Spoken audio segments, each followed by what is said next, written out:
పరిశుద్ధ నామమునకు మహిమ కలుగును గాక.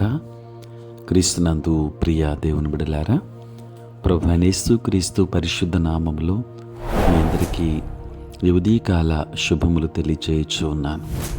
ఈ దినమంతయు మీకు మీ కుటుంబానికి దీవెనకరముగాను ఆశీర్వాదకరముగాను దేవుడు అనుగ్రహించాలని మీ కొరకై ప్రార్థిస్తూ ఉన్నాను.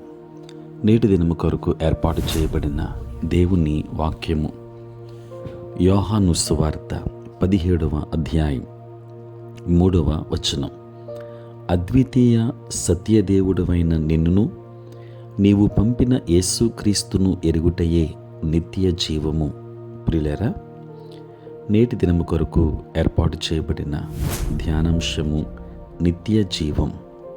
దేవుని బిడ్డలారా, తండ్రి అయిన దేవుణ్ణి యేసుక్రీస్తును ఎరగడాన్ని యోహాను 17:3లో యేసు నిత్య జీవముగా నిర్వచించారు. ప్రియులారా, ఎరుగుట అనే పదం కేవలం జ్ఞానము గురించి కాకుండా సాన్నిహిత్యాన్ని, ప్రత్యక్షతను గురించి చెబుతుంది. కాబట్టి తండ్రి అయిన దేవునితో, కుమారుడైన యేసుతో వ్యక్తిగత సన్నిహిత సంబంధాన్ని కలిగి ఉండటం నిత్య జీవం. దేవుని బిడ్డలారా, యోహాను సువార్త 3వ అధ్యాయం 16వ వచనం ప్రకారం పూర్తిగా దేవునితో సాన్నిహిత్యాన్ని కలిగి ఉండటమే రక్షణ. పాపక్షమాపణ రక్షణ విషయంలో కాదు. పాపక్షమాపణ అనేది తండ్రితో సన్నిహిత రక్షణను పొందటానికి సాధనం. దేవుని బిడ్డలారా, మనం అపవిత్రులైన పాపులంగా ఉంటే పరిశుద్ధ దేవునితో సన్నిహితంగా ఉండలేం. మనకు దేవునికి మధ్య నిలబడిన అడ్డుగోడ పాపం. దాన్ని ఎదుర్కోవలసిందే. అదే యేసయ్య చేశాడు. కానీ రక్షణ క్షమాపణతో ఆగిపోతే నిత్య జీవాన్ని, దేవునితో సన్నిహిత సంబంధాన్ని కోల్పోతాం. ప్రియులారా, యేసుక్రీస్తు రక్తం ద్వారా సకల పాపాలు, దుర్నీతి క్షమించబడి కడిగి వేయబడటం అద్భుతం. పరలోక నిత్యత్వం కోసం ఎదురు చూడటం గొప్ప నిరీక్షణే.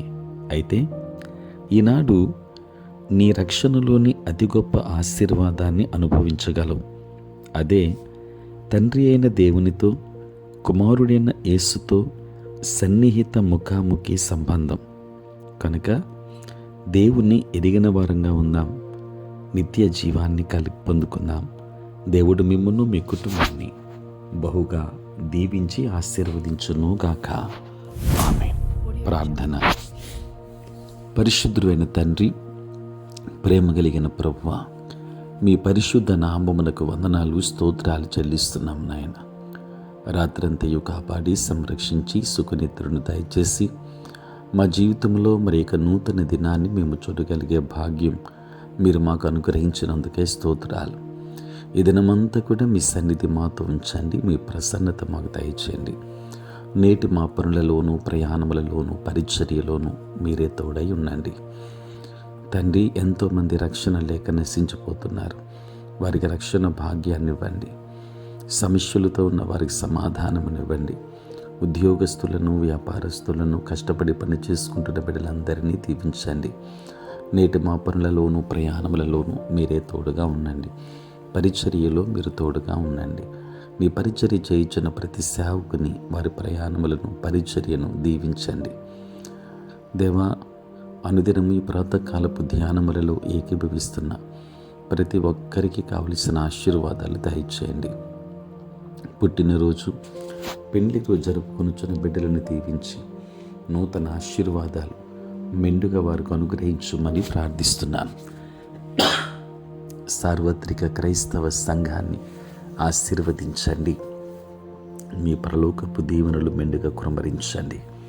యేసు నామములో ప్రార్థించి వేడుకొనుచున్నాము తండ్రి. ఆమేన్.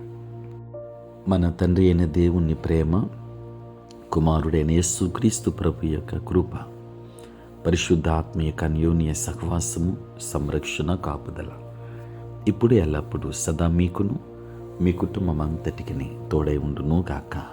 ఆమేన్.